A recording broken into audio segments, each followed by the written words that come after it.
Great. Okay. So,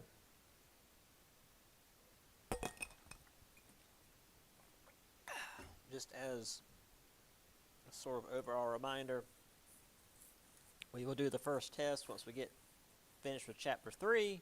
This is still chapter 2, and this one tends to be a little long, so don't worry about it. It'll be a little bit before we get to the test. Also, the just as another reminder, because this is always when people start being like, "Oh, I didn't know when it was." Um, Paper is due the 1st of October, so and you still do have like a little less than a month, but just FYI, keep that in mind. Um, the default topic, Athens versus Sparta, we'll talk about that more in this chapter. But if you want to do something else, you're more than welcome to. All right. Anything you want to bring up? Y'all good? Okay. All right. So we ended here. Various polis. Build a place, the territory, and the community. Some level of assemblies. In some places, the demos, which is to say the people. The phalanx. The hoplite, which is the individual infantry. And this became the new dominant warfare among the Greek city-states. Which, this is what you think of if you think of the Greeks fighting, it's this. You've got your spears, you've got your swords. They're little short swords. You got your shields, and you make your shield wall, and you dare the other guy to come at you. This made it very difficult to maintain any kind of real cavalry presence. There were still cavalry, but they were sort of like a special unit that would take advantage of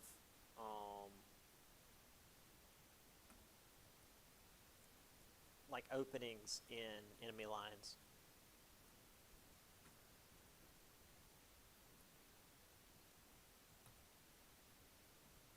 So, as we mentioned before, each polis was very different in how it handled things, its economy. The geographic regions were very different. And even the various polis that were agricultural tended to be different in what they grew. Because, again, if you've ever seen pictures of Greece, it's very mountainous. It's very hilly. Some areas are like open plains, so you can grow just like wheat and stuff. Other areas, not so hospitable. So each region was very much its own thing. So when it came to trade, it was very much water-based, which is kind of like the norm for human society for hundreds of years, thousands of years, well up until, I would argue until the railroad, honestly. We've never had good roads. There was some level of path making and like cobblestone roads, not cobblestone, like gravel roads in the 16 and 1700s. But even that was not well used and very expensive to make and maintain. So if you wanted to be in a city that was going to grow, you wanted to be by the water, because that's where all the trade was from, and especially in this period. Most food was imported because, again, not a lot of land for stuff like wheat. There's a region, we'll get to that a little bit later. But for the most part, they would trade olives, wine, silver, uh, large vessel, which is to say like pottery, to various regions around the Mediterranean, mostly through Carthaginian ships, and would import food from, again, other parts of the Mediterranean. It was nice that Carthage had the ships and access to all of that. They would just bring the stuff in and buy the stuff off the Greeks and sell, the stuff that they needed. They didn't have to worry about maintaining the trade lines themselves. Very early on, the polis had learned the advantage of coined money.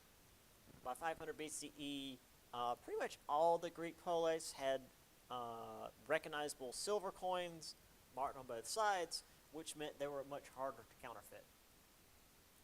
Because you would of course have people trying to use some other kind of metal that looked like silver, and then you just like mash it on one end to look like a coin. But if it's marked on both sides, then it's a lot harder to counterfeit.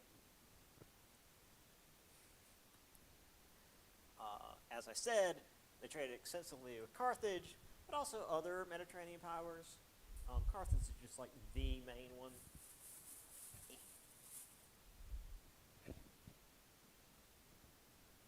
Really, until Rome and the Second Punic War, well, First Punic War, Carthage was the economy of the Mediterranean. But especially once they started making coins, it was just really easy to trade coins for stuff because everybody used coins. Everybody knew the value of money, of precious metal. They're going to haggle with you about how much a vessel of olives is worth. Maybe not so much wine, because again, something that's pretty common among human society is shiny metal and juice that gets you drunk. But coins are just real easy to trade. They don't go bad. You don't have to store them in anything special. You don't really have to worry about it like spilling. I mean, certainly there's the issue of like getting dumped overboard, but like it's not like wine. So yeah, you have a lot of these. You have oftentimes the image of whoever's the ruler is on one side, and then some other image on the other side. This one in particular appears to be a famous, I guess, chariot racer with Nike, which is the winged goddess of victory, bestowing, the laurels on the victor. Chariot racing was the big,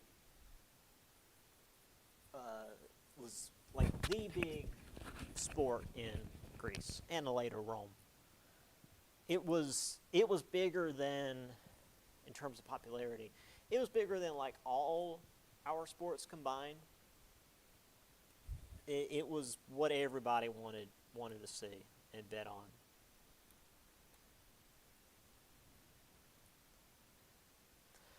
So poetry at the time began shifting.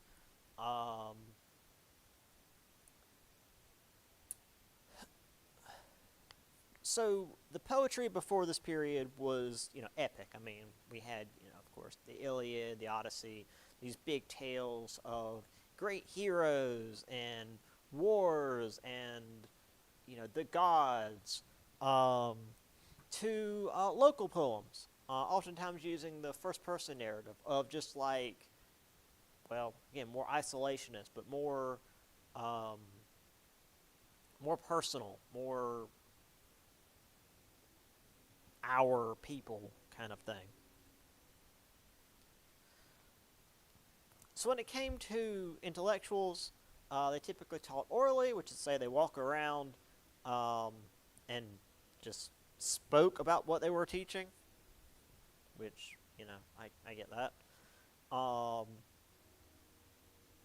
and due to the fact that the polis were relatively stable um, in terms of economics and were pretty safe as long as you're within the walls, you don't have to worry about a wolf coming up and eating your leg.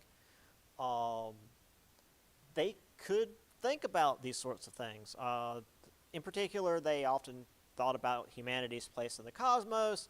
This was the whole thing between like Aristotle and um, Demosthenes, I think was his name. The whole like what is a man, and Aristotle broke it down to like um, a featherless bipedal thing. And so Demosthenes runs off and like gets a chicken and plucks it and he goes, "Behold a man!" And they were very petty. They were very, very petty assholes. Which again, the fact that they could be petty little assholes about it, was because they had the safety and economic security to do that. There was also, I don't remember who the person was. He was a Greek. It might have been Aristotle, might have been Plato, where like he got in the bathtub and the water splashed out, and like I did this in the wrong order. He had been given this task of like ensuring that this crown was a certain percentage of gold, but he had to do that without destroying the crown. And so like he goes to get in the bath, and when he gets in it, the water overflows because the bath was like filled up to the brim, and he immediately goes, "Wait, if the various density of metals and stuff," and it's like that's how we can figure out like how much of the crown is gold, or if it's been if the king has been cheated, because gold is heavier than other metals. Like they knew that they knew this from tests. So he allegedly gets out of the tub, stark ass naked, and runs to the palace to tell the king that he's figured out the great riddle. And I mean, in Greece, people running around nude wasn't that weird.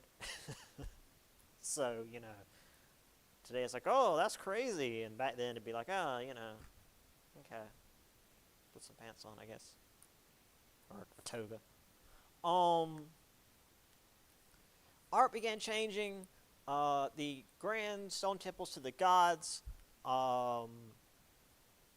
began replacing the palaces to man. So we started getting like the Parthenon, the big temple to Athena, just like the big stuff we think about today. A lot of which, well, I shouldn't say a lot of, some of which is still around. In certain areas, there's lots of pieces of them in the British Museum, because the British are really good at stealing other people's stuff.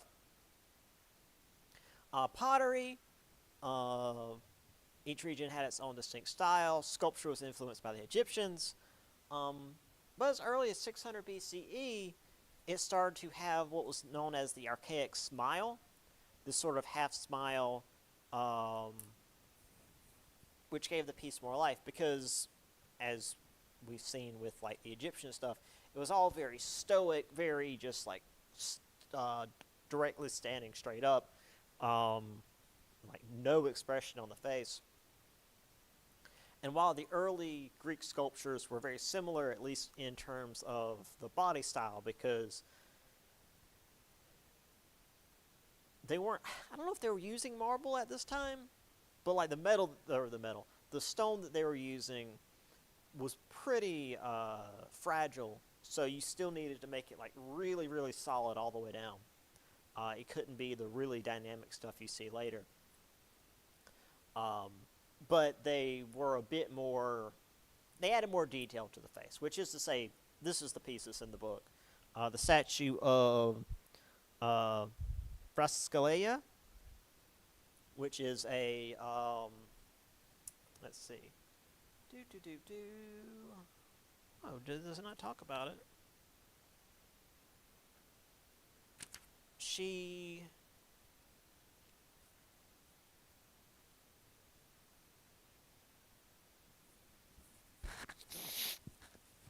Here we go.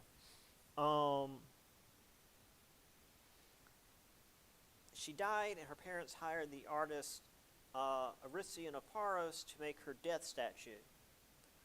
So it shows the young girl in a dress, adorned with a necklace, belt, etc., etc. Holding a lotus blossom. Originally, the marble statue would have been brightly painted because, again, all the stuff back then was brightly painted. But they used tempera paint, which is organic because it uses an egg white base. So if it's not reapplied over time, it just like flakes off. So that's why when we see marble statues today, they're like this. Anyway, yeah, so this is the start of the Greek art style, which we'll see much more of a little bit later.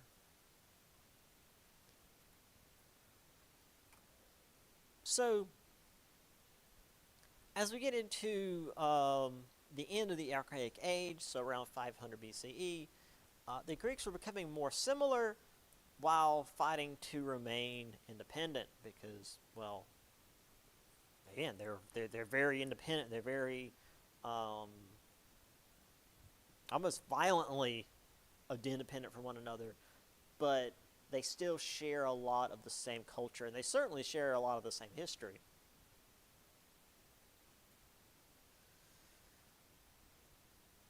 Which I just got to. Yeah, they remain rivals. There was a lot of intermixing of cultures, particularly with traveling bards and sages. Now, travel wasn't easy, because, again, the roads were very uncommon, and for the ones that existed, they were very dangerous, because it was extremely easy for a group of bandits just to, like, hang out in the forest next to the road and jump a caravan when it went by, or just, like, a random traveler. Sea travel, of course, sea trade was far more common and easier. It was took a lot more work for a band of pirates to get a ship together and sail out and intercept another ship than it would be just a gang of bandits to hang out by a roadside. But still, this trade and this travel between polis was necessary for economic growth within the polis, which further spread and intermingled the overall Greek culture. And actually, I can base that on kind of modern day.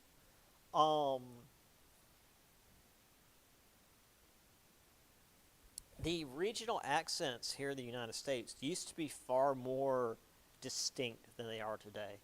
And the reason for that is, or the reason they're not as distinct as they used to be, is because national news channels. Because when you have someone speaking to the entire country, you want to make sure everyone in the country can understand you. You don't want someone from, like, backwoods Tennessee talking to someone from, like, Maine. They're not going to be able to understand what the hell you're saying. Or, not to pick on backwoods Tennessee, that's where most of my family's from. But, like, you don't want someone from, like, the streets of Boston talking to someone from Tennessee. They won't know what the hell they're saying. So when you've got people that are newscasters, people that are talking to the entire country, they try to find people that either have very neutral accents or can at least fake a very neutral accent. Same for actors and stuff. That's a further spread of, like, a neutralizing accent. And we as humans adapt how we act and even speak to what's around us. When I was in Ireland and when I was in Providence, Rhode Island for the time that I was there, my accent got much weaker. It was still very apparent to the people that was there, um, especially the ones that were native there, and I was the country hick. But when I spoke to like my parents on the phone, or when my mom and aunt came to visit, it was like I was on a farm or something. All of a sudden, it's like, whoa, this is this what I sound like? And yeah, so the fact that we're constantly exposed to sort of a neutral accent has changed people over on. Now, granted, there's still regional stuff, but it's not as strong as it used to be. And that's kind of what was going on here. Is every region still had its own culture, still had its own way of speech. I mean, the Greek that they spoke in Athens was slightly different than the Greek that spoke in, say, Sparta or Corinth, or especially once you get up into Macedonia. It was all still Greek, but they were different versions of it. And of course,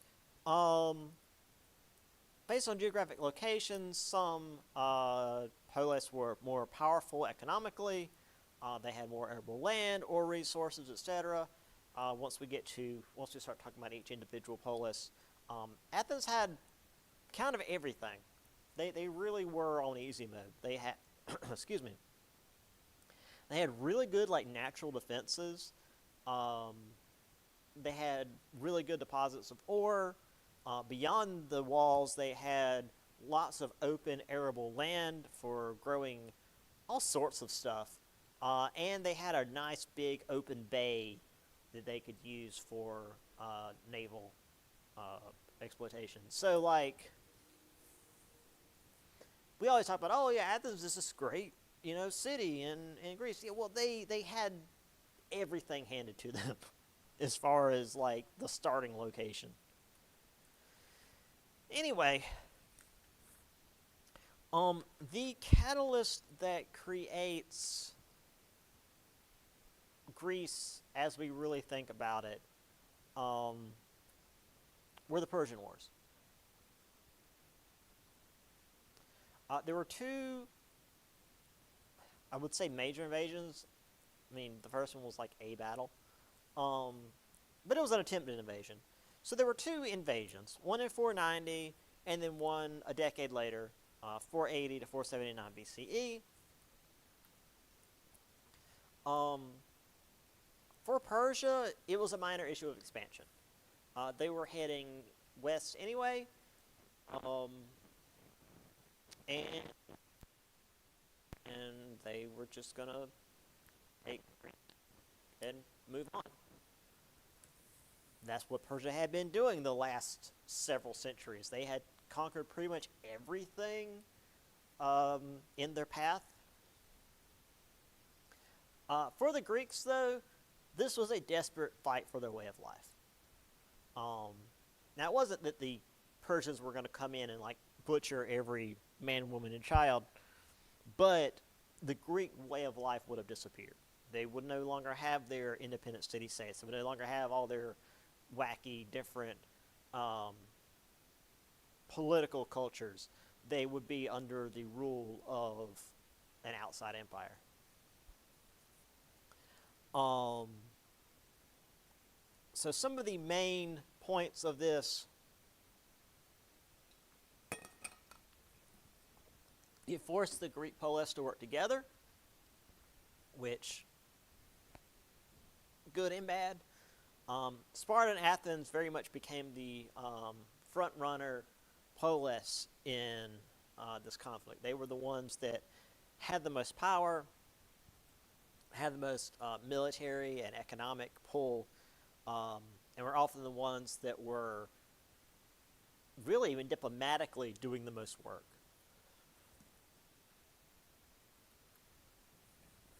Now that said, like many other historical battles we're going to talk about, this was not a really clean-cut, those guys versus these guys kind of fight. Many Polists sat out. They didn't fight at all. Or others joined the Persians because they believed that their ancestral enemies, which is to say the other Greeks, were more dangerous than these invading Persians, and that the Persians would give them a better deal.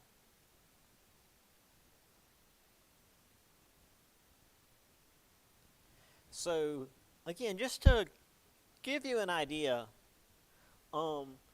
this is Persia, and like it goes further back than the map has. And this is Greece. Just remember, Greece is like not this whole thing yet. It's like this coast section there. So for Persia, this barely registered. Like they end up going down and taking Egypt. They go all the way down the Nile. Well, not all the way because the Nile goes way down, but like Persia's got a lot going on.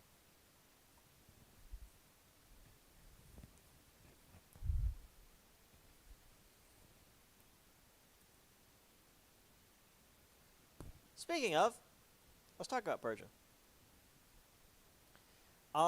Needless to say, the most powerful and aggressive power in the Eastern Mediterranean at the time. It was, they say Eastern Mediterranean, so I think maybe Carthage could have given them some trouble, but like, they were very hard to even question.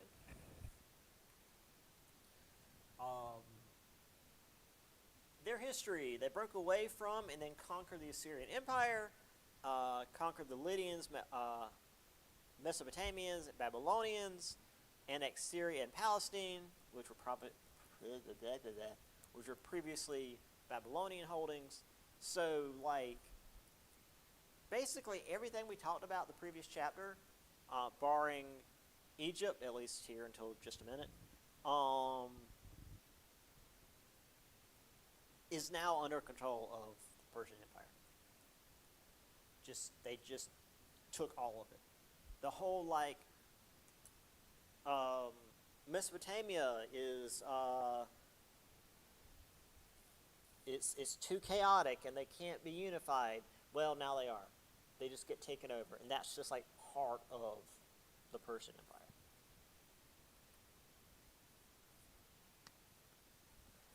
So Cyrus conquered all the way to India, but when he died, they stopped moving eastward. His son Cambyses, I don't know, conquered Egypt and was proclaimed king. So yeah, there we go. Now Egypt is under control of Persia, so that makes literally everything we talked about in chapter 1 is now under Persian control. So his successor Darius was the one who began the first invasion of Greece. So Darius is the first Persian ruler we need to worry about.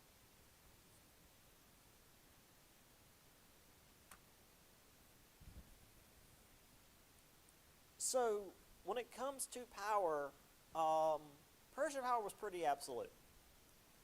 The king was considered divine, and everyone else in the Persian Empire was considered slaves, pretty much. Now, of course, you did have like ranks of people that ran things. Each group, each incorporated region of the Persian Empire was run independently, known as satrapas, were given its own governor, a satrap. So there were like regional powers. but by and large, like, you had the Persian emperor, the Persian king, and then everybody else. And because of how big Persia was, it could field ridiculous armies. The king's personal bodyguard, the personal bodyguard of the king was 10,000 men. Now, to put that into perspective, most armies at the time period, most armies from the Greek city-states were not that big. The dude's, quote, personal bodyguard were bigger than most armies that each individual Greek city-state could field.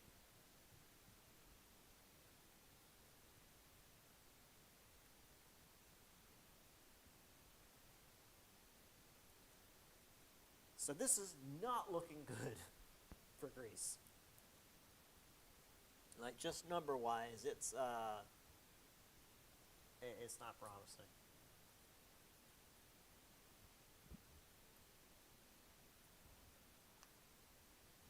So we saw this on the the Greek colonies map, where we had Lydia and the Ionian Greeks that had this little coastal territory, the Eastern Mediterranean, and they had contact with the Near East. So they were on, again, what is like modern-day west coast of Turkey.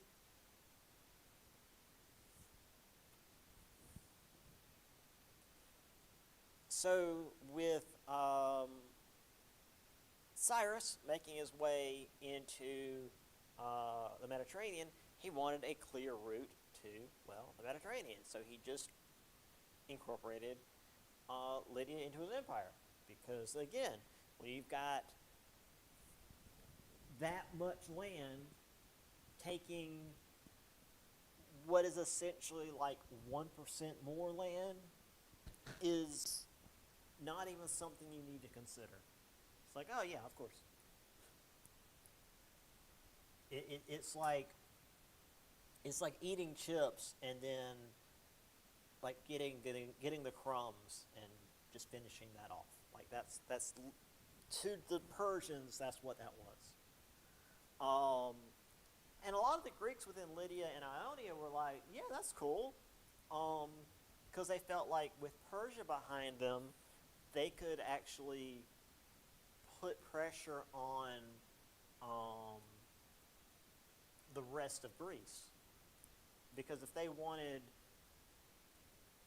something within Greece and the other city-states fought them over it, technically Persia would step in. Probably, maybe. It never comes to that, but, well, sort of.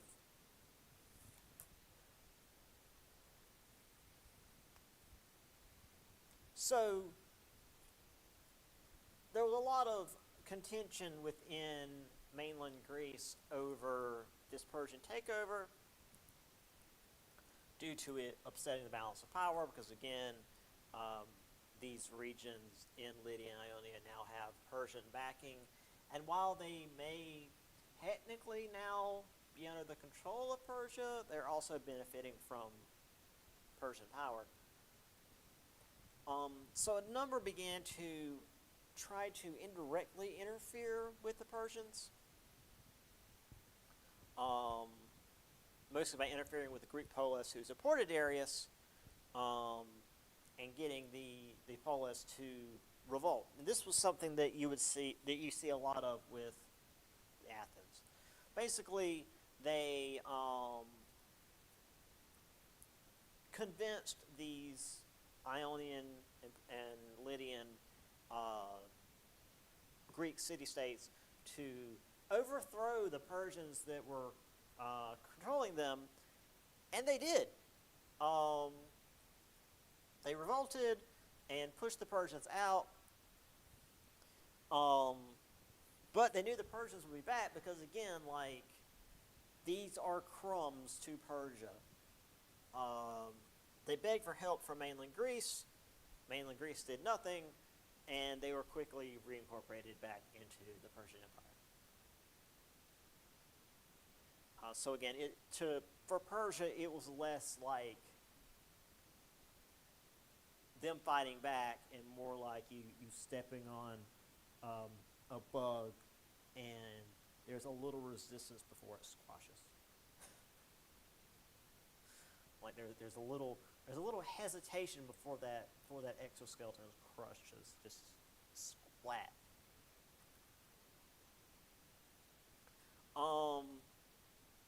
So yeah, this is what we're looking at. This is Persia. I think I showed you guys this map just a second ago. Yeah, I did. Yeah, remember, Greece is over here. This is Lydia and Ionia, which is right here on the coast. And then this is all of Persia. It's, like I said, these areas over here were nothing to Persia. But it wasn't such a nothing that they would just be like, oh, well, they don't want us there, so we're just going to not have it. That would have been an insult. I mean, it was an insult to the Persian kings that the Greeks would dare resist what they saw as their rightful extension of their empire. So the various polis had different reactions to the Persians subjugating the Ionians. Athens, of course, encouraged the resistance among the various polis against the Persian tyrants, because again, Athens is real big on rhetoric. Sparta and the other Peloponnesian polis didn't want to get involved, though they had fought Persia in the past. Well, I guess one reason they didn't want to get involved, they had fought Persia in the past. They knew what Persia was capable of. And these were like skirmishes compared to, we're actually in the crosshairs of Persia now. And also, as we're going to see a little bit later, Sparta wasn't really the aggressive polis as one would think. They were, the 1-to-1 of Spartan soldier could beat the hell out of pretty much every other Greek soldier. But Spartans couldn't field very many. So they weren't real big on like throwing the weight around. And then there's also the issue with the slaves in Sparta, but we'll get to that later. And as we mentioned a little bit ago,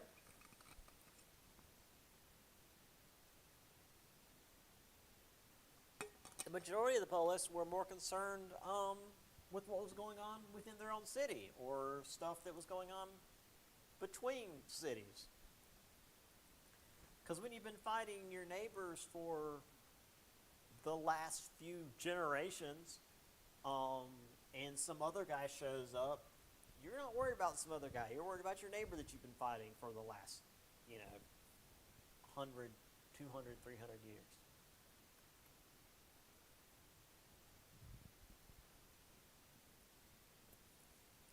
However, the island polis of Aegina symbolically submitted to Persia.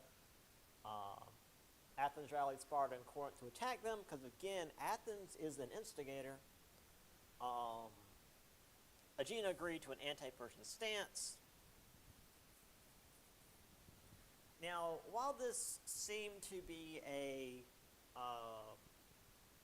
move on not allowing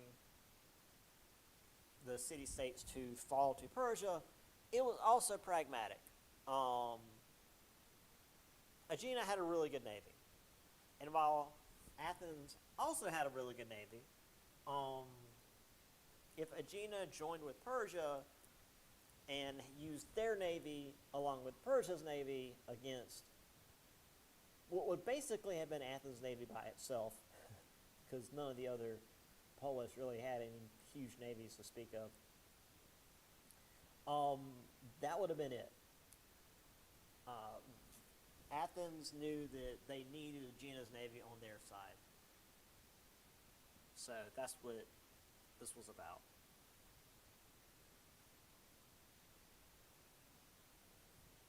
So this was actually both the invasions.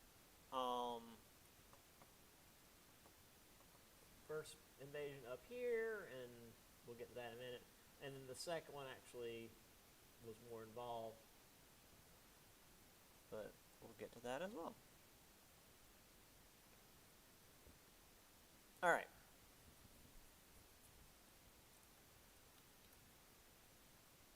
So obviously, excuse me, as I said, Darius was not pleased with this. While Greece, and particularly these little Ionian and Lydian polis, were but flies in his presence, the fact that they would resist and cause any slowdown in his expansion of his mighty empire was an affront to his power. It was an insult, and he would not take that lying down.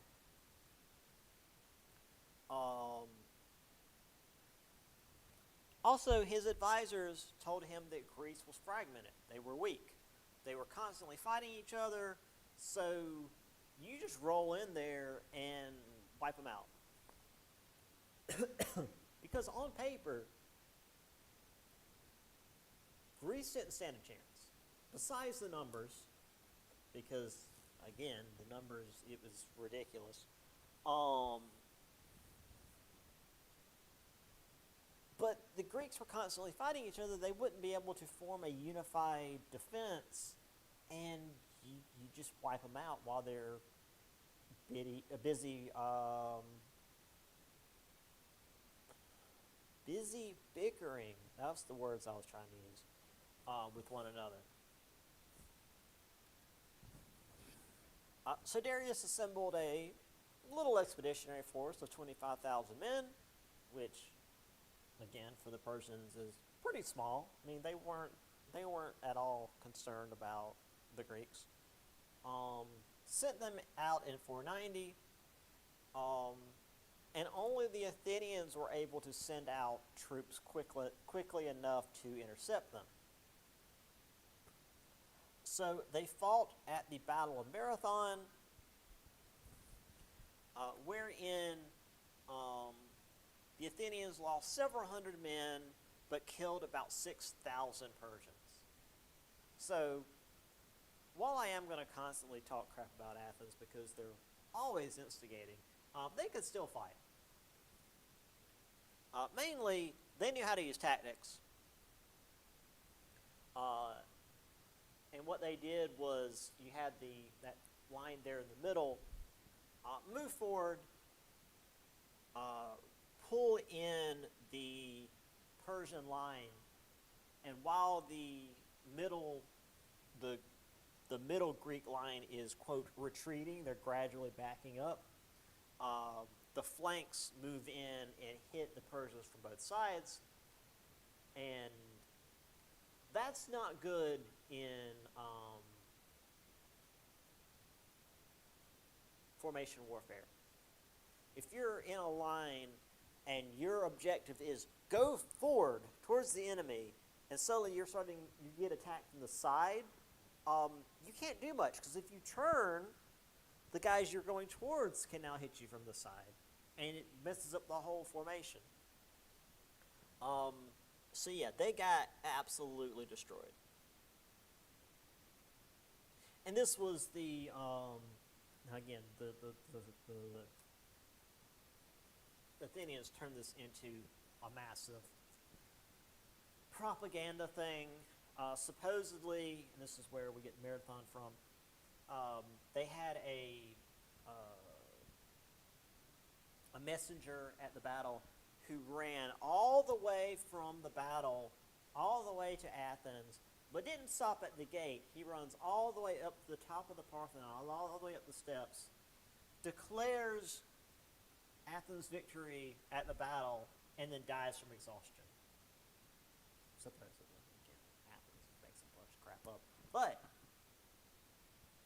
the distance between the battle and Athens is like whatever the distance of a marathon is, 30 miles, 30 leagues, however far that is. So literally to this day, a marathon, at least a running marathon, because we use marathon for all sorts of things now, is the distance between Marathon, where the battle took place, and the city of Athens because of this.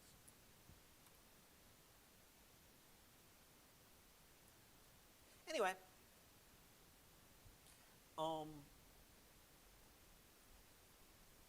the Battle of Marathon really didn't do anything to stop Persia. They lost a few thousand men. They technically lost the battle. Whatever. They would just send more men next time and actually do some strategy. For the Greeks, though, it was a huge source of pride and contention among the various polis. Obviously, for the Athenians, doggone it was a huge source of pride as they set themselves up as the saviors of all the Greeks. Again, the Athenians really full of themselves. They used propaganda and warships against polis and even citizens that did not support their resistance. So, yeah, if you didn't support Athens, they would either use propaganda to make your city out like it was basically treasonous, like it was, or cowardly, whatever worked best for the time, or they would send their ships in and literally attack you.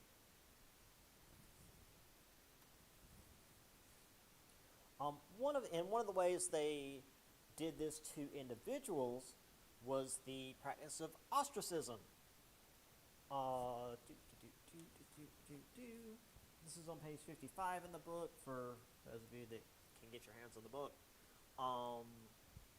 Ostracism, introduced by Athens to, quote, democratically expel, again, quote, dangerous individuals, such as those who supposedly collaborated with the Persians. Basically, what they would do is however often it would happen,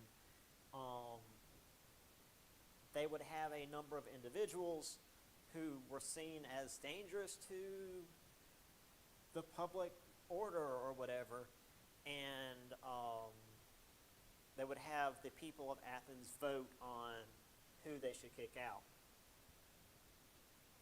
Very, very rarely did the votes actually matter, because the book here mentions, oh, by the way, oh yeah,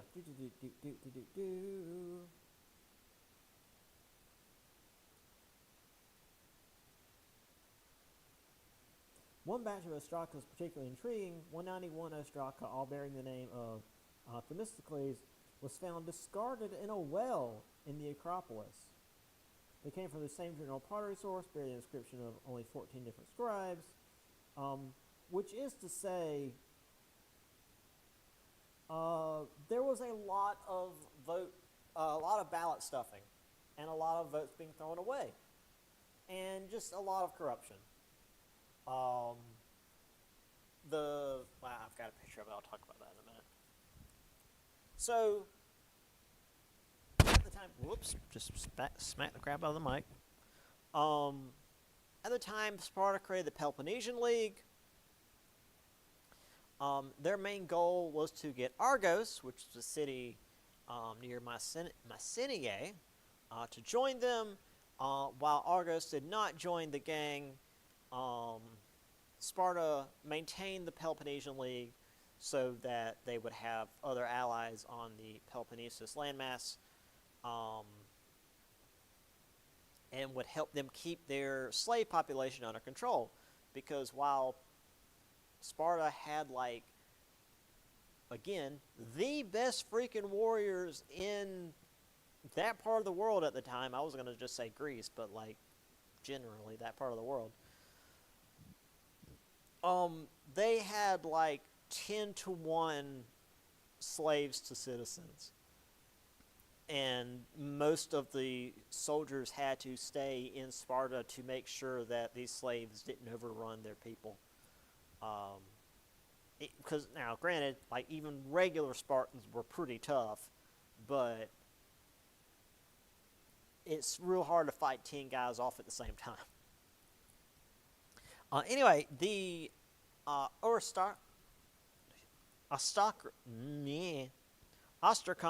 that's what it is. This is what the voting things look like. This is what the ballots were basically broken pieces of pottery where they inscribed the names on them. Because literacy rates weren't that great, and the people who were being asked to vote were often not literate, so they couldn't write their own ballots. So they would just, like, make a bunch of these and tell the people, like, what each one said, and they would take it and put it in the ballot box or whatever. But once again, lots of corruption. Lots of people getting kicked out of Athens because they were political rivals, or just the people that were in charge didn't like them. And the vote thing was just there to make people think they were actually making a decision. It's, what's it called? Managed democracy? So here's... You've got not Athens, the Peloponnesian League there in orange, so the people allied with Sparta. I wouldn't say the rest was Athens, because the rest is like everybody else, and everybody else definitely wasn't working with Athens, so we'll get to that later.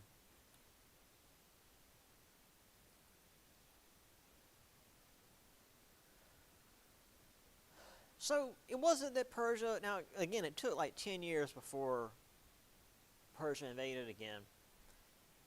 It's not like they needed 10 years to rebuild and rearm and get ready to invade Greece again. They were busy. Egypt was revolting.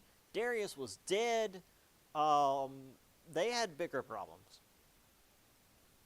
So Darius' son Xerxes went and restored order in Egypt, which, took a little while because Egypt was a lot larger than Greece. And then they began working on preparations for a proper invasion of Greece.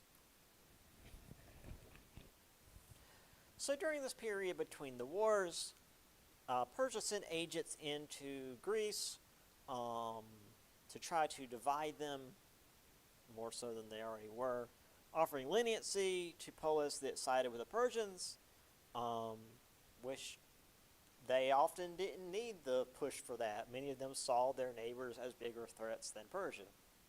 It's just that now Persia was specifically going in and saying, hey, if you side with us, we'll give you a good deal once we're in charge. And I mean, it's really hard to express the size discrepancy here. I mean, it's like a single state here in the U.S. going against the rest of the U.S. Not even, the Civil War, where the Confederacy was very clearly outmatched technologically, but like a single state deciding that they're going to, fight the rest of the federal government. Yeah, good luck.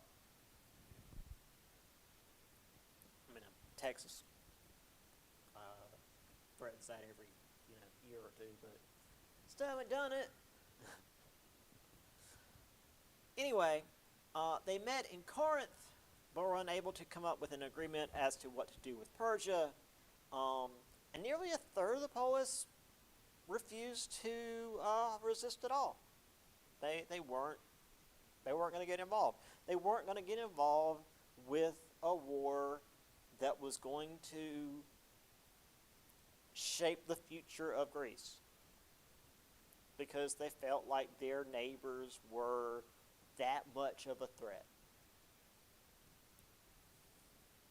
And also, they felt that resisting Persia would be more damaging than just letting Persia come in and take over.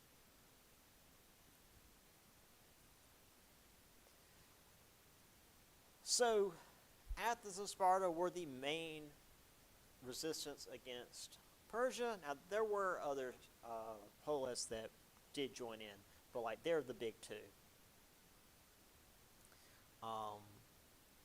And while it was good that they were working together, because boy, they sure didn't like each other, the fact that you had the two biggest powers in Greece working together actually ended up frightening many of the smaller polises into not fighting, because they were worried that Athens and Sparta were going to ally into some single superpower and then take over the rest of Greece, which they were half right on.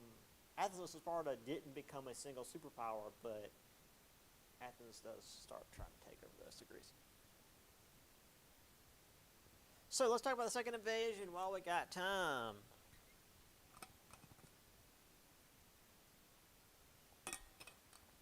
So the second Persian War actually lasted 2 years, and it had two phases.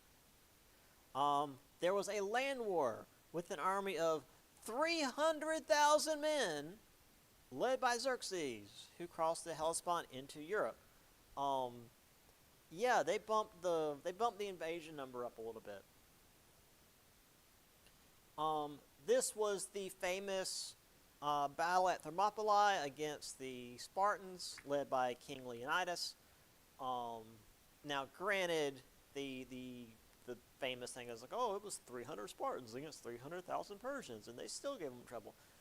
Okay, yeah, but there are also several thousand other Greek soldiers who were there, but the final stand was just the Spartans.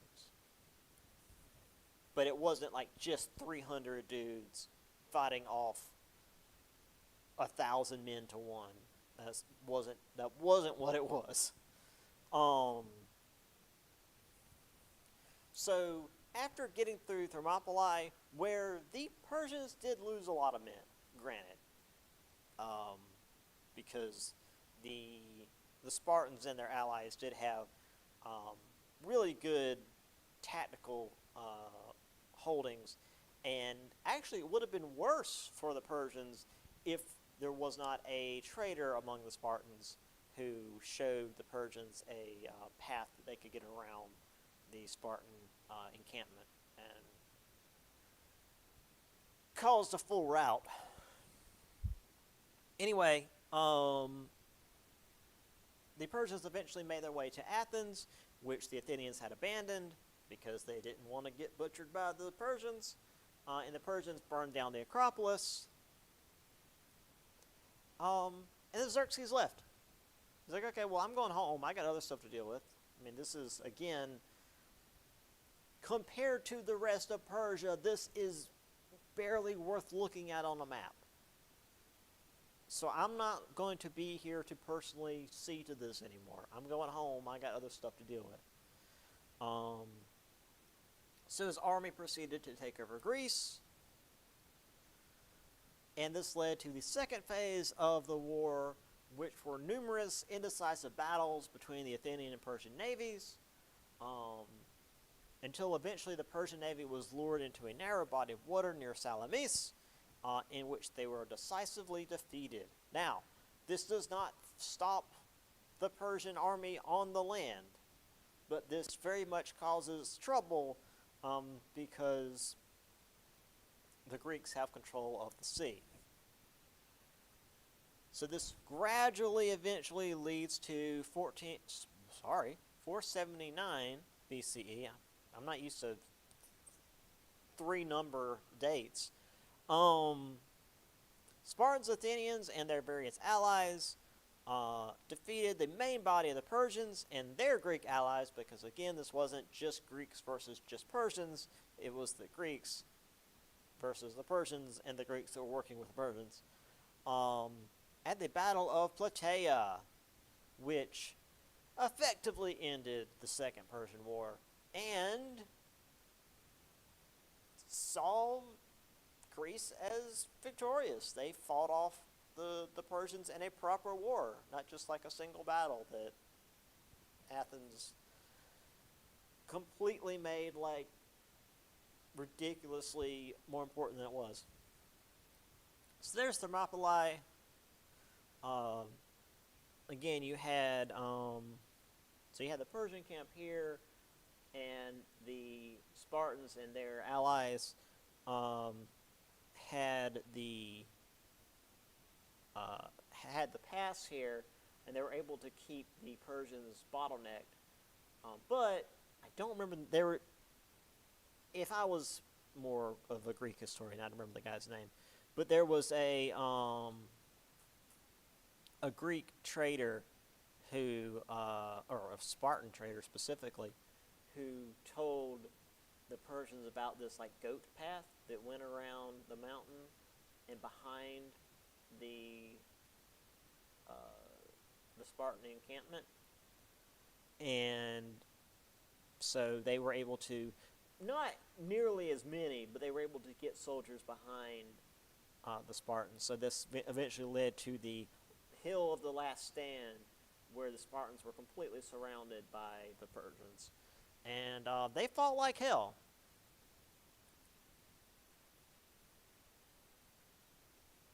Also, 300 men was actually a pretty big deployment for the Spartans. Like that's a lot of dudes for the Spartans to send out, because they really did not like sending a lot of guys out. All right, let's get into the aftermath real quick, and then we'll end that for today. So, this was huge for Greece. This wasn't just, oh, we won and everything's great. This wasn't like the end of World War II in America, where like the world, we won the war and we're gonna have economic prosperity for the next few years. We're gonna have the Cold War thing happening in the background, but like it was terrible in a lot of ways, because it made it increased the disunity between the polis. Athens and Sparta were seen as like the big important polis, and all the smaller polises had to either choose a side or just get forcibly absorbed. Greece was never the same. It was never a bunch of city-states all living independently anymore. It was now two opposing sides. And nobody wanted to be on a single side. Everybody wanted to do their own thing, but you couldn't anymore, because the political landscape and the military landscape of the day wouldn't let that happen. And just a quick historical what if, but had the Persians won, it might have actually been more peaceful for Greece, because the Persians would have come in, they would have, put up their flags, had their taxes, and if the Greeks started fighting each other, the Persians would have come in and smashed their heads together. It's like, you don't fight. You're all Persians now. Stop. The Greeks would have, the Persians would have made the Greeks stop fighting each other.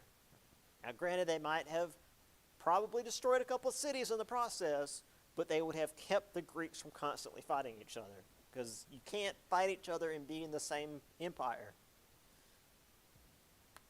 All that said, Persia wasn't gone. The end of the Persian War, like, the Greeks didn't roll into Persia and, like, destroy the capital of Persia, and Persia's just disappeared. They're still there. Greece just, like, got rid of an invading force. Again, this wasn't like the end of World War II, where Germany is gone. The military, the empire of Japan is gone. These threats that we fought for 4 years? No, it was longer than that. World War II was long. That we fought for years are like wiped out.